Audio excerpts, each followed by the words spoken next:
मेरे मर्दाना,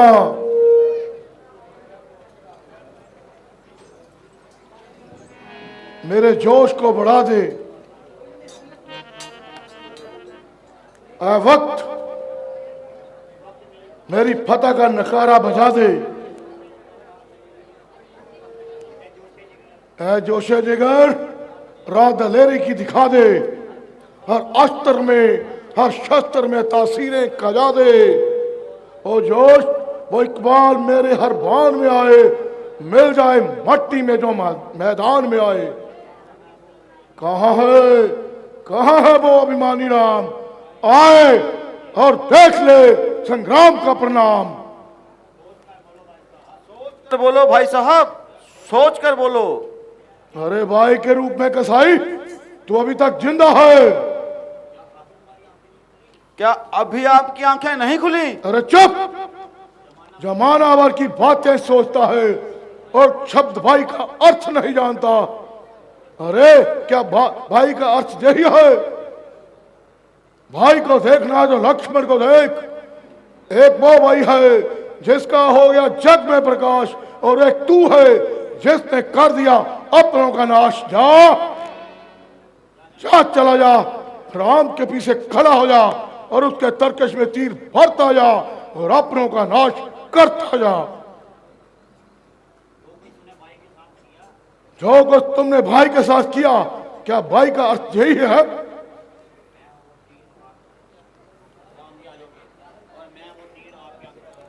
और वो मैं तीर तुम्हारे अंग में भरता जाऊं। शौक से, परंतु सामने आकर, क्योंकि मैं भाली नहीं हूं जो बहादुर बन जाओगे छुप छुपा कर। आराम समझ जा, सर पे है अजल आई, शमशीरे कजा मयान से बाहर निकल जाई।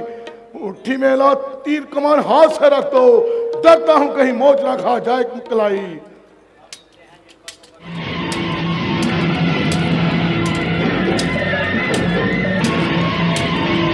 जय श्री राम, जय श्री राम।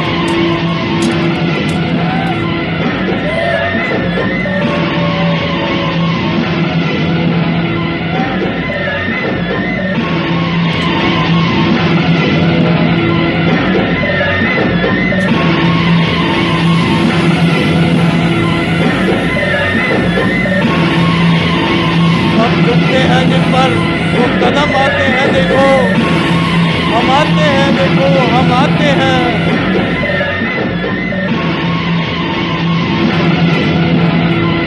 लंकेश खबरदार।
रावण का एक सिर गिरता है तो दूसरा उत्पन्न हो जाता है। एक सरदार मरने पर दूसरा सामने आ जाता है। इतनी बुझाएं कटती हैं उतनी प्रकट हो जाती हैं। इस पर किस तरह विजय पाई जा सकती है? भगवान, इसकी न... रावण ने तपोबल से ऋषियों से वरदान पाया है और इसकी नाभि में अमृत कुंड समाया है। भगवान, उस अमृत कुंड को सुखाने के लिए इसकी नाभि पर अग्नि बाण चलाइए, तभी इसकी मृत्यु निश्चित है।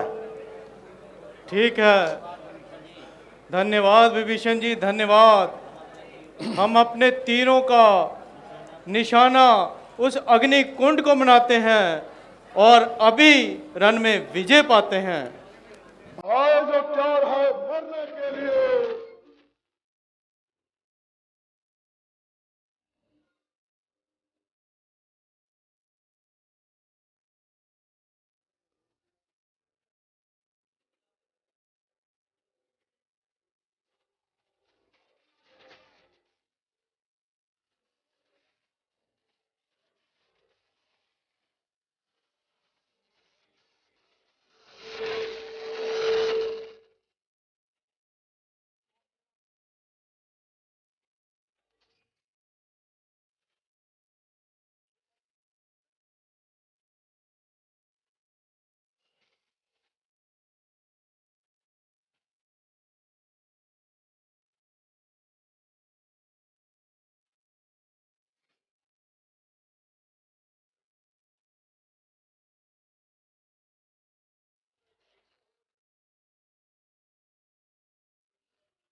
जय सिया राम, सिया राम।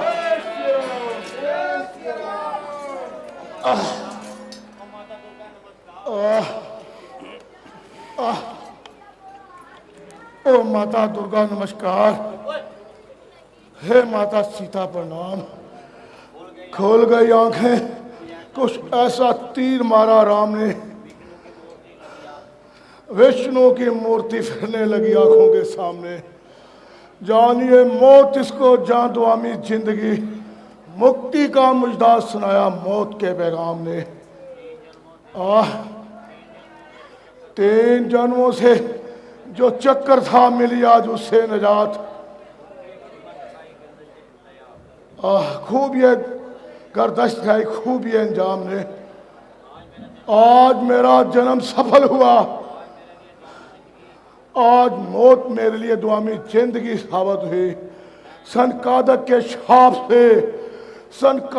शाप से राक्षस जून में आ गया था, मगर आज समझा कि बड़ा खुशकिस्मत हूं जो चोला नसीब हुआ है। रामचंद्र अनंत का आप अंतर्यामी हो, आपको सब मालूम है कि इसी चोले से छुटकारा पाने के लिए ये सारी करतूत रची थी। इसलिए आपकी आंखों के सामने, अपनी आंखों के सामने आपके हाथ से अपने सारे भाई बंधु पुत्र आदि मरवा डाले। अब मैं आपके चरणों में शीश नवाकर इस चोले को त्यागता हूं।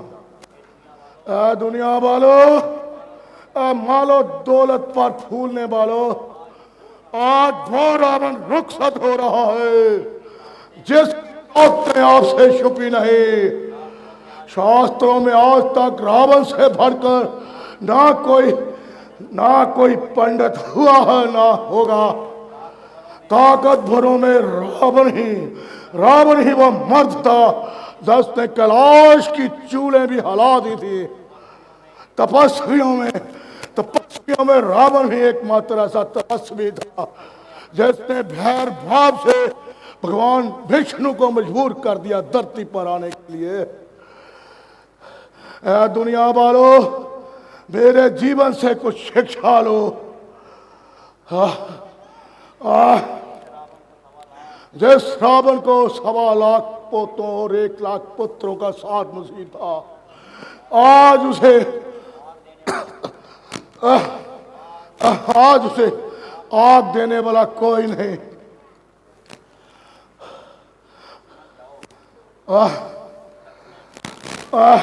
लक्ष्मण, जाओ रावण को ढाढ़स बंधाओ। इस वक्त वो बेबस और बेकस हैं। आज उनका दर्द सुनने वाला कोई नहीं। अगर कुछ समय बच जाए तो कुछ राजनीति भी सीख लेना। जो आज्ञा। महात्मा जी, दोस्ती थी या दुश्मनी, वो जीते जी ना मालूम। हमने आपको तकलीफ दी या आपने हमारा नुकसान किया। हम इन बातों को दिल से दूर कीजिए, हमें कोई नसीहत देकर मशकूर कीजिए। भ्राता जी, ना ये बोलते हैं और ना ही आंखें खोलते हैं। उपदेश लेने का ये कौन सा तरीका है? तुमने कहां से सीखा? जाकर सिर की तरफ नहीं, पांव की तरफ खड़े हो जाओ, फिर उन्हें बुलाओ।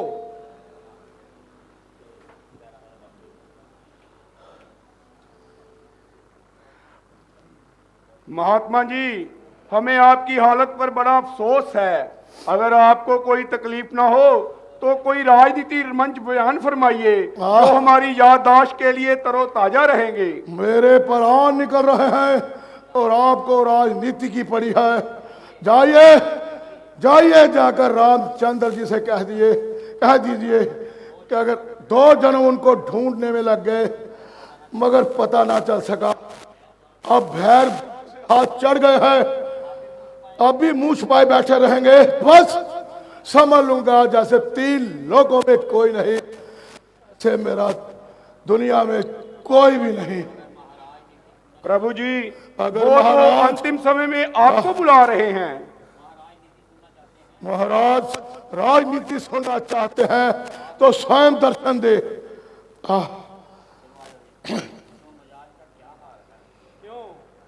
आज का क्या हाल है? आपको इस हालत में देखकर बहुत दुखी हैं। रावण ने इसी दिन के लिए जन्म लिया था महाराज। यही तो हवस थी कि किसी तरह इस चोले से मुक्ति पाओ। महाराज आप धन्य हैं, आपकी महिमा अपरंपार है। आपसे बढ़कर त्रिलोकी में कोई नहीं। मैं आपसे चंद बातें करना चाहता हूं प्रभु, ध्यान देकर सुना।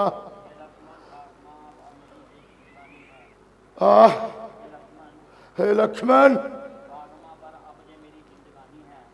खात्मे पर अब मेरी जो जिंदगानी है, करूं तो नसीहत क्या, खात्मे पे जिंदगानी है। भगवान, जो काम नेकी का हो उसे फौरन काट डालना चाहिए और बुराई के कार्य को कल पर टाल देना चाहिए। मैं 2-3 काम करना चाहता था मगर आजकल के चक्कर में नहीं कर पाया। एक दिन जब लोक से गुजर हुआ तो जबरदस्त चीखें सुनाई दी, तो मन में आया कि ऐसे नरक को उखाड़ कर समुद्र में डुबो दूं, पर घर की याद आ गई। मैं घर चला गया पर वो काम ना कर पाया। फिर एक दिन सोचा कि सारी दुनिया के समुद्र खारे हैं, मीठे हैं, परंतु लंका का समुद्र खारी है। लेकिन आजकल के चक्कर में भी वो काम ना कर पाया। फिर एक दिन स्वर्ग से गुजर हुआ तो सोचा कि विश्वकर्मा को बुलाकर वैकुंठ बना दूं, जहां पुण्य और पाप दोनों आत्माएं बेखड़क जा सके। परंतु आजकल के चक्कर में वो काम भी कर ना सका। दुनिया वालों, मेरी जिंदगी से कुछ सबक लो। जो काम नेकी का हो उसे फौरन काट डालो और बुराई के काम को कल पर डालो। है रामचंद्र आनंद कम, अब तो शरीर में जान नहीं बची, बस जबान में कुछ सांस बाकी है, क्योंकि भैर भाग से जबान पर आपका नाम आया है। हे रामचंद्र, अब आज्ञा दीजिए और मुझ पापी को अपने चरणों में स्थान दीजिए। राम राम। जय सिया राम, जय सिया राम।